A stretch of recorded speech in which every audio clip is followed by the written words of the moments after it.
नमः संस्कृताय मित्रों, यदि आप भी बीए तृतीय वर्ष में हैं और संस्कृत विषय को लिए हुए हैं तो देखिए ध्यान से समझ लीजिए। जो आप इलाहाबाद यूनिवर्सिटी में अगर पढ़ रहे हैं तो आप जब बीए तृतीय वर्ष में होते हैं तो आपको 2 सब्जेक्ट लेना होता है, यानी जो आपके 3 सब्जेक्ट होते हैं एक सब्जेक्ट को आपको छोड़ देना होता है। तो इसमें जो भी आप 2 सब्जेक्ट लिए होंगे, जैसे मान लीजिए आप हिंदी और संस्कृत को लिए हैं तो आपके जो है संस्कृत के 3 पेपर होंगे। कितने? 3 पेपर होंगे। इसी प्रकार से आपके हिंदी के 3 पेपर होंगे, यानी कुल 6 पेपर होते हैं। तो ये आपका संस्कृत का बीए तृतीय वर्ष का यानी पार्ट 3, ठीक है। एग्जामिनेशन समय देख लीजिए 23-24 का जो पेपर पूछा गया, किस प्रकार से पूछा जाता है, कौन कौन से प्रश्न आते हैं, कितने नंबर का होता है, सब आपको बताऊँगा, संपूर्ण जानकारी मिल जाएगी। देखिए 75 नंबर का आता है, फर्स्ट पेपर है।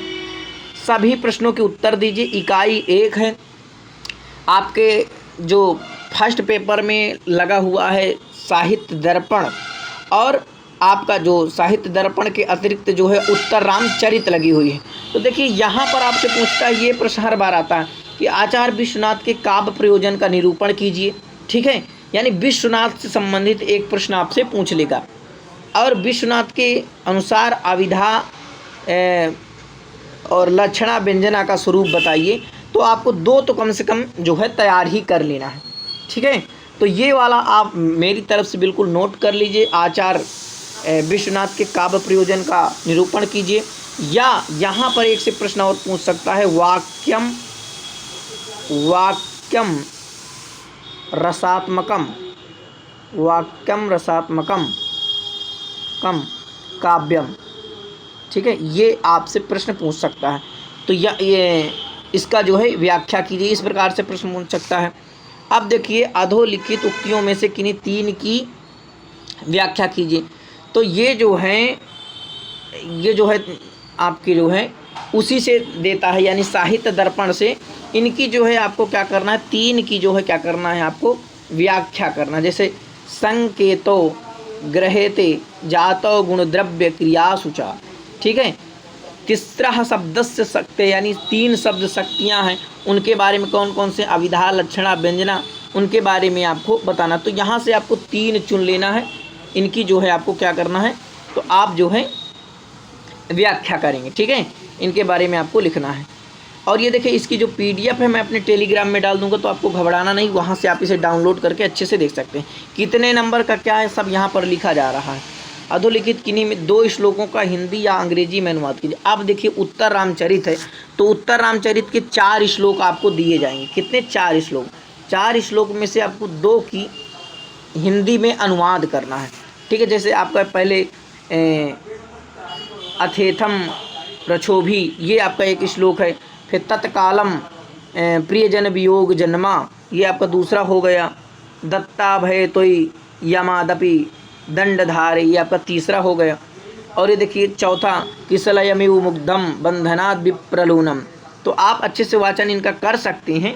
और ये इम्पॉर्टेंट श्लोक है, मैं आपको अलग से जो है मैं एक वीडियो बनाऊंगा, उनमें से कौन कौन से उत्तर रामचरित की इम्पॉर्टेंट श्लोक हैं, प्रथम अंक में कौन कौन सी इंपॉर्टेंट है, दूसरे अंक में और तीसरे अंक में, क्योंकि आपको जो है तीसरे अंक तक ही पढ़ना है।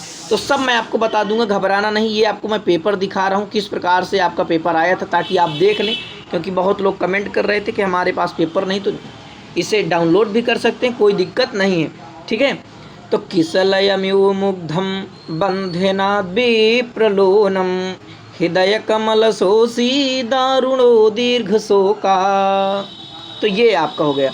अब देखिए अधोलिखित श्लोकों में से किसी एक की संस्कृत में संदर्भ व्याख्या कीजिए। तो अब यहाँ पर आपको एक अनुष्टुप छंद में 2 श्लोक आते हैं, उनकी एक की जो है 7 नंबर का आता है, ध्यान दे लीजिए। तो जो है उसकी जो है आपको जो है संस्कृत में व्याख्या करना चाहिए। उसमें संदर्भ भी लिखना होता है, प्रसंग भी लिखना होता है, ठीक है। व्याकरणात्मक टिप्पणियाँ वो लिख दीजिए। वज्रादपि कठोराणि मर्दोनि कुसुमादपि लोकोत्तराणां चेतांसि को ही विज्ञातुम अर्हति। तो ये श्लोक बहुत ही महत्वपूर्ण है, तो इसे आप नोट कर लीजिए मेरी तरफ से, ठीक है। अब देखिए आपका 5वां प्रश्न इसमें है, कारुण्यम भवभूतिरेव तनुते, यानी भवभूति से संबंधित के भवभूति करुण रस भवभूति का प्रिय है, उसके बारे में आपको लिखना होता है, ठीक है। भवभूति की नाट्य कला का वर्णन कीजिए, ये अथवा में दिया है, तो अगर उसे नहीं लिख पा रहे हैं तो इससे लिख दीजिए। फिर छठवां प्रश्न आपसे देखिए पूछा जाएगा, जो अधोलिखित की 3 नाट्य शास्त्रीय परिभाषिक शब्दों उदाहरण चाहिए, टिप्पणी दीजिए। तो प्रकरी, फलागम, नियताप्ति, यानी 3 आपको 3 इसमें आपको लिखना है, ठीक है। तो ध्यान से देख लीजिए कि जो नाट्य शास्त्रीय परिभाषिक शब्दों की जो टिप्पणी लिखना होता है उसमें उदाहरण सहित आपको लिखना है।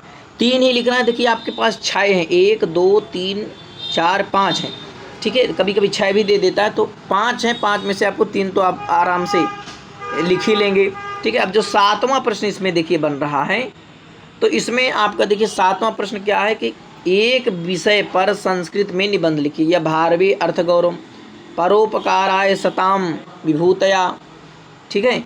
विद्याख्यम परम धनम, संस्कृतस्य महात्म्यम, ठीक है। या प्रयाग महिमा, इलाहाबाद में रहते हैं तो आप जो प्रयाग की महिमा को ज़रूर लिख सकते हैं। तो ये आपका रहा संस्कृत का फर्स्ट पेपर। तो आप देख सकते हैं कौन कौन से प्रश्न आए हैं, आप टिक लगा लीजिए, और ये PDF मैं आपको टेलीग्राम चैनल में डाल दूंगा, ठीक है। तो अपने मित्रों तक ज़रूर शेयर करिए। देखिए आपके लिए ही ये PDF मैं बनाया हूँ, तो ज़रूर अपने मित्रों तक शेयर करिए और संस्कृत का प्रचार प्रसार करिए। नमः संस्कृताय।